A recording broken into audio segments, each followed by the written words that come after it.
당신 지갑 속에 있는 돈을 한번 꺼내보세요. 원화든, 유로든, 엔화든 상관없습니다.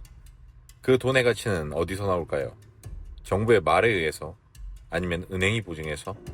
사실은 그 모든 화폐의 가치는 지구 반대편에 있는 종이 한 장 위에 서 있습니다. 바로 미국 달러죠. 그런데 이상한 일이 있습니다. 그 달러 역시 사실 아무것도 보장해주지 않는다는 것입니다. 금도 없고 은도 없습니다. 바꿔줄 실물이 아무것도 없는 종이일 뿐입니다.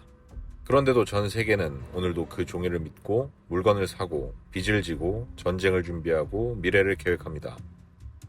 어떻게 이런 일이 가능해졌을까요? 이 질문의 답은 1944년 여름 미국 뉴햄프셔의 작은 산골 호텔에서 시작됩니다. 우리는 매일 돈을 씁니다. 하지만 정작 돈이 무엇인지, 왜 이 종이 쪼가리가 가치를 갖는지 깊이 생각해 본 적은 많지 않습니다. 한번 상상해 봅시다. 지금 당신 손에 10,000원짜리 지폐가 한 장 있습니다. 이 종이를 화학적으로 분석하면 무엇이 나올까요? 면섬유와 잉크입니다. 원가로 따지자면 몇십 원이 채 안 될 겁니다. 그런데 우리는 이 종이로 밥을 사 먹고 택시를 타고 집세를 내기도 하죠. 왜 그럴까요? 원래 돈은 이렇지 않았습니다. 수천 년 동안 인류는 돈이라면 그 자체로 가치가 있어야 한다고 믿었습니다. 금이나 은처럼 말입니다. 금화 한 잎은 녹여도 여전히 금이었습니다. 하지만 지금 우리가 쓰는 돈은 다르죠. 지폐를 아무리 뒤집어 봐도 그 안에 금은 한 톨도 들어있지 않습니다. 그런데도 우리는 그 가치를 믿어 의심치 않습니다. 이 돈으로 미래를 계획하고 저축을 하고 은퇴 이후의 삶까지 준비합니다. 이 믿음은 대체 어디서 시작된 걸까요? 그리고 왜 하필 이 믿음의 중심에는 하나의 나라, 하나의 통화가 있는 걸까요? 바로 미국 달러가 말입니다. 생각해보면 이상한 일입니다. 한국의 원화 가치도 일본의 엔화 가치도 결국은 이 달러라는 하나의 기준을 놓고 오르내립니다. 석유를 사려 해도 달러가 필요하고 국가 간의 큰 거래를 할 때도 대부분이 달러를 거치죠. 전 세계 중앙은행들이 비상시를 대비해 쌓아두는 돈, 외환 보유고에서도 가장 큰 비중을 차지하는 통화는 여전히 달러입니다. 미국은 가장 큰 영토를 가진 국가도 가장 많은 인구를 가진 국가도 아닙니다.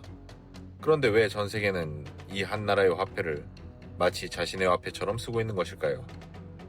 경제학자들은 지금 우리가 쓰는 이런 돈을 명목화폐라고 부릅니다. 그 자체로는 아무런 가치가 없지만 국가와 사람들의 약속으로 가치를 부여받은 돈이라는 뜻이죠. 쉽게 말해 일종의 거대한 차용증과 비슷합니다. 다만 이 차용증은 특정한 한 사람이 아니라 전 세계가 함께 서명한 차용증이라는 점에서 다릅니다. 이 거대한 차용증 시스템의 한가운데에는 미국이라는 한 나라가 자리하고 있습니다. 그 이유를 제대로 알기 위해서는 시간을 80년 전으로 되돌려야 합니다. 세계가 두 번째로 전쟁의 폐허 위에 서 있던 바로 그 순간이죠. 1944년 유럽은 잿더미였습니다. 런던은 폭격으로 무너졌고 프랑스는 4년째 점령 상태였습니다. 한 달 전 노르망디에서 연합군이 상륙했지만 독일과 일본은 아직 항복하지 않았습니다. 전선의 아들을 둔 어떤 회의의 대표들은 회의 도중에도 나쁜 소식이 날아들지 않을까 노심초사했죠. 그런데 놀랍게도 바로 이 시점에 어떤 사람들은 이미 전쟁 이유를 생각하고 있었습니다. 전쟁이 끝나면 세계 경제는 어떻게 다시 설 것인가? 이 질문 뒤에는 뼈아픈 기억이 하나 있습니다. 제1차 세계대전이 끝났을 때도 사람들은 이와 비슷한 고민을 했다는 것이죠. 당시의 세계는 근본이제, 즉 각국 화폐를 금에 직접 연동시키는 방식으로 돌아가고 있었습니다. 이 체제는 19세기 영국과 영국의 파운드화가 세계 경제를 이끌던 시절 만들어진 질서였습니다. 하지만 1차 대전 이후 각국의 정치 지형이 완전히 바뀌었습니다. 노동자와 서민들은 근본이제를 지키기 위한 혹독한 긴축 정책을 더 이상 견디려 하지 않았습니다. 각국은 협력 대신 각자 도생을 택했습니다. 경쟁하듯이 자국의 화폐 가치를 낮췄고 무역 장벽을 세워 올렸습니다. 세계는 블록 경제로 묶였으나 상황이 나아지지 않았습니다. 그 결과 1930년대 전 세계는 대공황을 맞게 됩니다. 그리고 그 대공황의 끝에서 제2차 세계대전이 시작되었죠. 그러니 이번에는 무언가 달라야 했습니다. 전쟁이 계속해서 반복되지 않으려면 경제가 무너지지 않아야 했습니다. 이 시기 전쟁으로 유럽 각국이 자산을 쏟아내고 금을 팔아치우는 동안 대서양 건너 미국은 전쟁 물자를 팔며 그 금을 착실히 쓸어담고 있었습니다. 폭격을 맞지 않은 유일한 주요 산업국, 그것이 이 시점의 미국이었습니다. 전쟁이 끝날 무렵에는 전 세계 화폐용 금의 상당 부분이 미국의 금관에 쌓여 있었다고 전해집니다. 말하자면 이런 것입니다. 새로운 세계 경제 질서를 설계하는 회의 자리에서 미국은 이미 협상 카드를 거의 다 쥔 채로 앉아 있었던 셈입니다. 다른 나라들은 이제 막 폐허를 딛고 일어서야 하지만 미국은 금고가 가득 찬 상태로 협상 테이블에 앉은 것입니다. 이건 어느 한 나라가 의도적으로 꾸며낸 상황은 아니었습니다. 전쟁터가 어디였는지에 따라 갈린 지리적 우연에 가까웠죠. 그리고 미국은 이 우위를 혼자만 쓰지 않았습니다. 새로 만들 국제부흥개발은행의 목적 자체가 전쟁으로 무너진 나라들의 재건을 돕는 것이었고, 이후 미국은 마셜 플랜을 비롯한 대규모 원조로 유럽 재건에 실제로 자금을 투입하게 됩니다. 어쨌든 이런 힘의 불균형을 바탕으로 1944년 7월 1일 44개 연합국 대표들이 모이기 시작합니다. 장소는 미국의 뉴햄프셔주 작은 산골 마을 브레튼우즈였습니다. 정확히는 이곳의 마운트 워싱턴 호텔이었죠. 234개의 객실을 가진 원래는 부유층의 여름 휴양지였던 곳입니다. 이 회의를 위해 호텔 전체가 통째로 대여되었고 주최 측은 손실보상금까지 지불했다고 전해집니다. 참가한 대표단은 730명, 이 숫자 자체가 이 회의의 무게를 말해줍니다. 이 회의를 이끈 의장은 미국의 재무장관인 헨리 모겐소였습니다. 주최국의 재무장관이 회의를 총괄했다는 사실만 보더라도 이 회의의 무게중심이 어디에 있었는지 우리는 느낄 수가 있습니다. 세계 각국에서 온 경제 전문가들이 3주 가까이 이 호텔에 머물며 전후 세계 경제의 설계도를 그리기 시작합니다. 목표는 단 하나였습니다. 다시는 세계 경제가 각자 도생과 불신 속에서 무너지지 않도록 전 세계가 함께 지킬 수 있는 화폐 질서를 만드는 것. 회의의 공식 명칭은 국제연합 통화금융회의였습니다. 하지만 사람들은 곧 이 회의를 열린 마을의 이름을 따 브레튼우즈 회의라고 부르게 됩니다. 3주에 걸친 이 회의는 3개의 위원회로 나뉘어 진행됐습니다. 첫 번째 위원회는 국제통화기금을, 두 번째 위원회는 국제부흥개발은행을, 세 번째 위원회는 그 밖의 국제금융협력 방안을 논의했습니다. 수십 개국에서 온 대표들이 각자 다른 언어로 이해관계를 설명했고 통역사들만 수십 명이 동원됐다고 전해집니다. 이 3주간의 논의 끝에 두 가지 국제기구가 공식 출범합니다. 국제통화기금인 IMF, 그리고 국제부흥개발은행, 오늘날의 세계은행이죠. 역할은 이렇게 나뉘었습니다.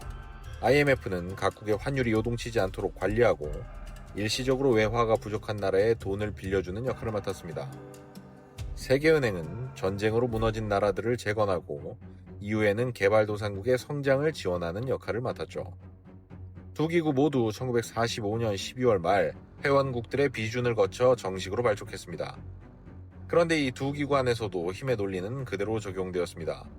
각 나라의 발언권, 즉 쿼터는 그 나라의 경제 규모와 보유 자산에 따라 정해졌습니다.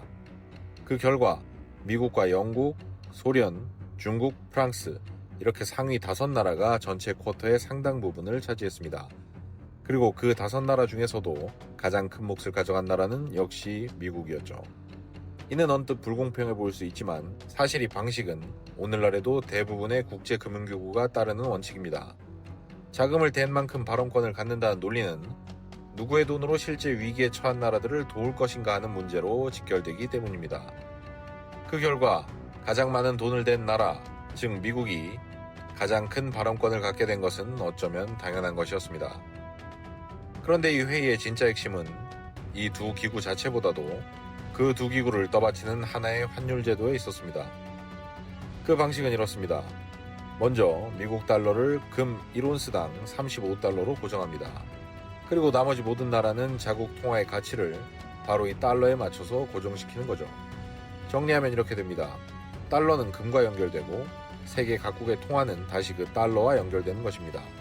즉, 금이 이 세계화폐 시스템의 가장 밑바닥 뿌리가 되고 달러는 그 뿌리와 세계 각국을 잇는 단 하나의 통로가 된 셈입니다. 이해를 돕기 위해 비유를 하나 들어보겠습니다. 한 마을에 여러 상인이 살고 있었다고 상상해 봅시다. 저마다 다른 저울을 쓰고 있어서 거래할 때마다 다투고 속고 서로를 믿을 수가 없었습니다. 결국 마을 사람들은 결정하죠. 가장 신뢰할 수 있는 한 사람, 그리고 가장 힘이 센 사람이 가진 저울을 마을 전체가 함께 쓰는 표준으로 삼기로 한 것이죠. 그럼 이제 그 표준저울을 가진 사람의 말은 마을 전체의 거래 기준이 됩니다. 1944년 여름에 전 세계가 선택한 그 표준저울이 바로 미국의 달러인 것입니다. 그리고 이 표준저울을 가진 나라는 이후 반세기가 넘는 지금까지도 세계 경제의 저울추를 쥐게 됩니다. 하지만 이 표준저울을 누구의 것으로 할지를 두고 회의장 안에서는 팽팽한 힘겨루기가 벌어지고 있었습니다. 바로 당시의 초강대국 영국과 미국이었죠. 한쪽에는 영국 대표 존 메이너드 케인스가 있었습니다. 그는 이미 전 세계에서 가장 유명한 경제학자였습니다. 그가 호텔 복도를 걸어가면 각국 대표들이 하던 이야기를 멈추고 그의 한마디를 들으려고 뒤를 따라붙었다는 말도 있었죠. 스타 케인스는 새로운 국제화폐를 제안했습니다. 방코르라는 이름의 화폐였습니다. 특정 국가의 통화가 아니라 국제기구가 관리하는 중립적인 계산 단위를 만들자는 구상이었습니다. 오늘날의 유로화의 개념을 이미 80년 전에 떠올린 것이죠. 케인스가 이런 제안을 한 데는 분명한 이유가 있었습니다. 영국은 이 시점에 이미 채무국으로 전락해 있었습니다. 특정 국가의 통화, 특히 달러를 세계의 기준으로 그대로 삼는다면 그 나라 혼자 지나치게 큰 힘을 갖게 될 것을 우려했습니다. 패권국의 지위를 놓고 싶지 않다는 생각이 있었을 수도 있겠죠. 그 반대편에는 미국 재무부의 해리 덱스터 화이트가 있었습니다.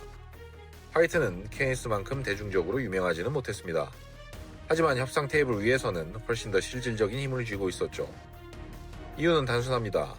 새로 만들어질 국제통화기금과 세계은행에 가장 많은 자금을 낼 나라가 바로 미국이었기 때문입니다. 두 사람의 힘겨루기를 보여주는 흥미로운 장면도 있었습니다. 화이트는 초안 곳곳에 금, 그리고 금으로 바꿀 수 있는 외환이라는 다소 모호한 표현을 슬쩍 끼워 넣었습니다. 이 표현이 결국 무엇을 뜻하는지 인도 대표단의 슈로프가 명확한 정의를 요구하고 나설 정도로 각국 대표들은 문장 하나, 단어 하나에도 예민하게 촉각을 곤두세우고 있었죠. 그만큼 이 회의는 단순한 외교 행사가 아니라 문장 하나가 곧 각국의 미래를 좌우하는 치열한 힘의 게임이었던 것입니다. 케인스는 회의 내내 스타 대접을 받았습니다. 하지만 정작 가장 중요한 위원회, 국제통화기금을 다루는 첫 번째 위원회를 이끈 사람은 화이트였습니다. 명성은 케인스의 것이었지만 설계도의 마지막을 장식하는 것은 화이트였습니다. 결국 채택된 안은 케인스의 방코르가 아니라 화이트의 안, 달러를 중심에 둔 체제였습니다. 케인스의 영향력과 스타성도 돈과 돈이 가진 권력, 즉 패권을 이길 수는 없는 것입니다. 이렇게 브레튼 우즈 체제가 출범하게 됩니다. 참고로 소련도 이 회의의 최종 합의문에는 서명했습니다. 하지만 이후 냉전이 시작되며 끝내 이 체제에 정식으로 합류하지는 않았습니다. 소련은 IMF와 세계은행을 월스트리트의 지점이라고 부르며 폄하하고 비판했다고 전해집니다. 이렇듯 모든 나라가 만족한 합의는 아니었습니다. 하지만 대다수의 서방 국가들에게 이 체제는 하나의 약속으로 받아들여졌습니다. 그 약속의 핵심 문장은 단순했죠. 달러는 금이다. 그리고 우리는 그 달러를 믿는다. 그런데 이 약속에는 처음부터 시한폭탄이 숨어 있었습니다. 시간이 흐를수록 미국은 전 세계에 점점 더 많은 달러를 공급해야 했습니다. 세계 무역이 커질수록 세계가 필요로 하는 달러도 함께 늘어났으니까요. 문제는 바로 여기서 시작됩니다. 미국이 찍어내는 달러는 계속 늘어나는데 미국이 쌓아둔 금은 그만큼 늘어나지 않았던 것이죠. 이론적으로 생각해보면 이렇게 됩니다.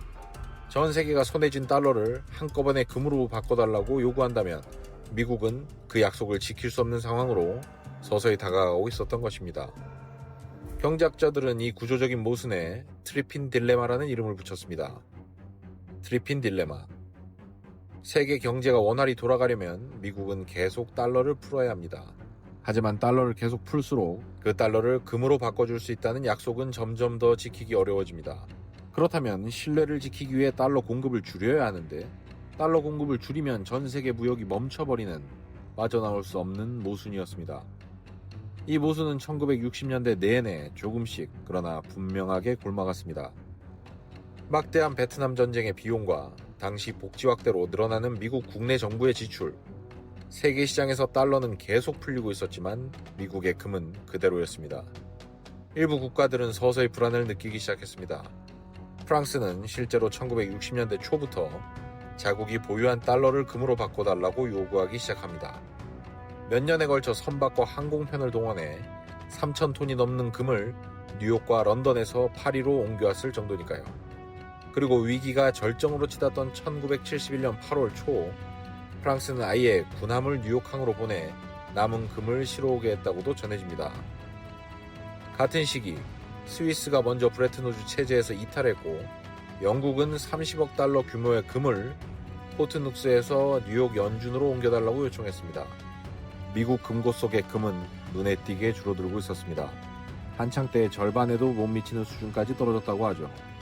그리고 1971년 8월 상황은 벼랑 끝에 몰립니다. 8월 13일 금요일부터 15일 일요일까지 사흘간 당시 미국의 닉슨 대통령은 비밀리에 워싱턴 근교 캠프 데이비드의 핵심 참모들을 불러 모읍니다. 재무장관 존 코넬리, 연방준비제도 의장인 아서 번스, 그리고 훗날 연준 의장이 되는 폴 볼커까지 모두 15명 남짓한 참모들이었습니다. 그 사흘간 어떤 논의가 오갔는지 정확히 공개되지는 않았습니다. 다만 결론은 분명했습니다. 미국은 이제 금태환이라는 약속을 더 이상 지킬 수 없다는 결단을 내립니다. 그리고 1971년 8월 15일 일요일 저녁 닉슨은 백악관 집무실에서 텔레비전 카메라 앞에 섭니다. 미국 전역의 거실에서는 일요일 저녁을 보내던 가족들이 갑자기 잡힌 대통령의 특별 담화의 텔레비전 앞으로 모여들었죠. 그는 국민들에게 새로운 경제정책을 발표하면서 투기 세력으로부터 달러를 지키겠다고 발표합니다. 그리고 재무장관에게 이렇게 지시하죠. 달러와 금의 교환을 잠정적으로 중단하라. 역사는 이 순간을 바로 닉슨 쇼크라고 부릅니다. 브레튼우즈 체제의 심장이 멈춘 선언이었습니다. 잠정 중단이라는 표현은 썼지만 이 결정이 되돌려지는 일은 없었죠. 그해 12월 스미소니언 협정이라는 임시 봉합책이 시도됐지만 오래가지 못했고 1973년에 이르면 세계는 완전히 변동환율제로 넘어가게 됩니다. 그날 이후 달러는 더 이상 금으로 바꿀 수 없는 돈이 되었습니다. 세계는 1971년 8월 15일을 기점으로 실물이 뒷받침하는 돈의 시대에서 믿음이 뒷받침하는 돈의 시대로 완전히 넘어간 것입니다. 여기서 상식적으로는 이런 질문이 나와야 합니다. 금이라는 담보가 사라졌다면 달러의 가치도 함께 무너져야 하는 것 아닌가? 하지만 현실은 정반대였습니다. 닉슨 쇼크 이후에도 달러는 여전히 세계 무역과 금융의 중심 통화 자리를 지켰습니다. 오히려 시간이 지나며 몇 가지 장치들이 이 달러의 자리를 더 단단하게 만들어주었죠. 대표적인 사례가 바로 석유입니다. 닉슨 쇼크 이후 미국에게는 새로운 고민이 하나 생겼습니다. 금이라는 뒷받침이 사라진 달러를 어떻게 계속 세계가 필요로 하는 통화로 만들 것인가 하는 것이었죠. 이때 미국이 주목한 것은 원유였습니다. 미국은 1970년대를 거치며 중동과의 거래를 통해 세계 원유 거래의 상당 부분을 달러로 결제하는 관행을 만들어냅니다. 이것이 바로 그 유명한 페트로달러 체제입니다. 이 체제의 논리는 단순하면서도 강력합니다. 세계 모든 나라는 원유가 필요하다. 이 원유는 달러로만 결제할 수 있다. 결국 원유를 사려면 달러가 있어야 한다. 그러니 전 세계는 달러를 계속 손에 쥐고 있을 수밖에 없다. 금이 사라진 자리를 원유에 대한 수요가 대신 채워준 셈이죠. 이 구조는 이후에도 흔들리지 않고 수십 년간 이어져 왔습니다. 전 세계가 원유를 사기 위해, 무역을 하기 위해, 빚을 갚기 위해 계속 달러를 필요로 하는 한 달러의 지위는 흔들리지 않았습니다. 이 흐름에 도전하는 시도가 없지는 않았습니다. 최근 몇 년 사이 중국은 위안화의 국제적 위상을 높이려 여러 나라와 위안화 결제 협정을 맺고 있습니다. 일부 국가들 사이에서는 이른바 탈달러화 논의도 꾸준히 나오고 있죠. 디지털 화폐, 각국 중앙은행이 실험하는 새로운 결제망 이야기까지 더해지면서 달러 패권이 흔들리고 있다는 전망 역시 들려오기도 합니다. 그러나 국제통화기금이 발표하는 전 세계 외환 보유고 통계를 실제로 들여다보면 이런 도전의 결과는 생각보다 미미합니다. 가장 최근 분기 집계를 기준으로 전 세계 중앙은행이 보유한 외화보유고 가운데 여전히 절반을 넘는 비중인 약 57% 이상이 미국의 달러입니다. 유로가 20% 남짓으로 그 뒤를 잇고 엔화와 파운드화가 그 다음을 차지하며 위안화의 비중은 아직 2%에도 못 미치는 수준입니다. 2000년대 초반 달러의 비중은 이보다 훨씬 높은 70%를 넘어선 적도 있었습니다. 시간이 지나면서 조금씩 줄어드는 추세인 것은 분명한 사실입니다. 그러나 여전히 압도적인 1위라는 사실 역시 단 한 번도 흔들린 적 없는 사실이죠. 동시에 이 신뢰에는 대가도 따릅니다.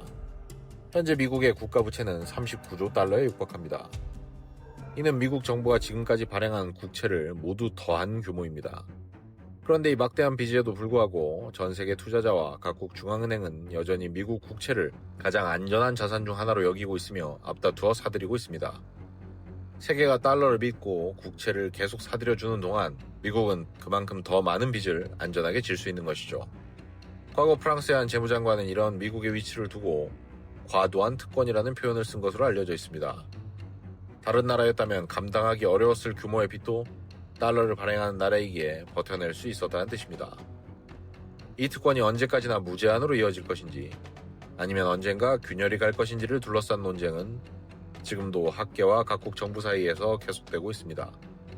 현재 미국 행정부인 트럼프 대통령 2기에서 전 세계 관세 정책을 펼치는 것 역시 이러한 위험 부담을 줄이기 위함이라는 분석도 있습니다. 일부 경제학자들도 최근 각국의 관세 분쟁을 두고 달러 패권을 지키기 위한 시도를 해석하기도 하고 무역 불균형 해소나 제조업 보호 등으로 해석하기도 합니다. 세계 패권을 놓치지 않으려는 미국과 아직 미약하지만 새로운 패권이 되고 싶어하는 도전국에 보이지 않는 힘겨루기가 지금도 살벌하게 진행되고 있는 것입니다. 여기서 우리가 놓치지 말아야 할 지점이 있습니다. 달러 패권을 단순히 미국의 일방적인 착취로만 보는 것도, 반대로 아무 문제도 없는 완벽한 시스템으로만 보는 것도 지나친 단정이라는 것입니다. 달러 체제는 세계 무역에 평화와 안정을 준 측면도 있고 동시에 미국에게만 특별한 권리를 준 측면도 있습니다. 이 두 가지는 같은 한 동전의 양면입니다. 정리해보면 이렇습니다. 1944년 세계는 금이라는 실물에 기대어 달러를 중심으로 한 화폐 질서를 만들었습니다. 1971년이 되면서 그 실물의 뒷받침은 완전히 사라졌죠. 상식적으로 보면 바로 그 순간 이 질서도 함께 무너졌어야 합니다. 하지만 현실은 그렇지 않았죠. 그 질서는 반세기가 넘도록 여전히 버티고 있습니다. 오히려 지금 이 순간에도 전 세계 무역과 외환보유고 절반 이상이 여전히 달러를 중심으로 움직이고 있습니다. 이 사실이 우리에게 말해주는 것은 하나입니다. 돈의 가치는 결국 금이나 종이 그 자체가 아니라 얼마나 많은 사람들이 함께 믿어주는가에서 나온다는 것이죠. 바꿔 말하면 이렇게도 표현할 수 있습니다. 달러가 강한 이유는 미국의 금고에 뭔가 쌓여 있어서가 아닙니다. 전 세계 모든 사람이 아침에 눈을 뜨면서 미국의 달러가 망하지 않을 것이라는 신뢰를 가지고 있기 때문이라고 보는 것이 더 정확하죠. 미국은 이 신뢰를 발판 삼아 지금도 막대한 규모의 국채를 발행하고 세계는 여전히 그 국채를 사들이고 있습니다. 이 특권이 영원할 것인가? 아니면 어느 순간 균열이 올 것인가? 이 질문을 둘러싼 논쟁은 지금 이 순간에도 각국 정부와 경제학자들 사이에서 계속되고 있습니다. 그렇다면 마지막으로 이런 질문을 던져볼 수 있습니다. 지금 전 세계가 달러에 보내는 이 신뢰는 앞으로도 계속될까요? 누구도 이 답을 정확히 낼 수는 없을 것입니다. 경제학자마다 전망이 갈리고 각국 정부의 셈법도 저마다 다릅니다. 다만 한 가지만은 분명합니다. 브레튼우즈에서 시작된 이 긴 이야기가 우리에게 알려주는 것은 화폐란 결국 종이가 아니라 신뢰라는 사실이죠. 그리고 그 신뢰란 우리 모두가 계속 믿는 동안에만 유효하다는 사실입니다. 지금 당신의 지갑 속에 있는 그 종이도 바로 그 신뢰 위에서만 존재할 수 있는 것입니다.